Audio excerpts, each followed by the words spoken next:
পহেলা বৈশাখ উদযাপনে কোনো নিরাপত্তা ঝুঁকি নেই বলে জানিয়েছেন স্বরাষ্ট্র উপদেষ্টা জাহাঙ্গীর আলম চৌধুরী।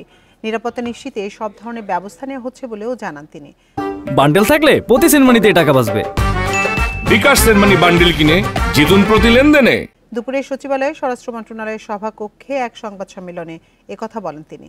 স্বরাষ্ট্র উপদেষ্টা বলেন, রাজধানী সহ সব জেলায় পর্যাপ্ত আইন শৃঙ্খলা বাহিনীর সদস্য মোতায়েন থাকবে।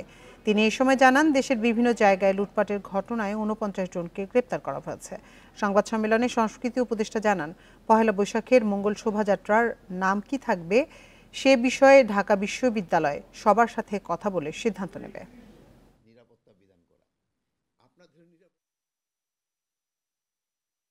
আমি আপনাকে বলেছি যে নাম কি থাকছে এটা ঢাকা বিশ্ববিদ্যালয় বিভিন্ন স্টেক হোল্ডারের সঙ্গে আলোচনা করছেন, করে 10 তারিখে জানাবেন।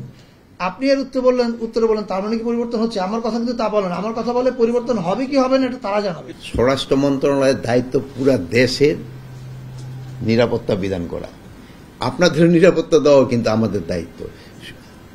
যে জায়গায় গুলি ঘটছে ওই দিকগুলির নিরাপত্তা দেওয়া আমাদেরই দায়িত্ব। এখন যেটা ঘটে গেছে ওই জন্য যারা এটা ঘটিয়েছে তাদের বিরুদ্ধে আমরা আইনানুগ ব্যবস্থা নিব।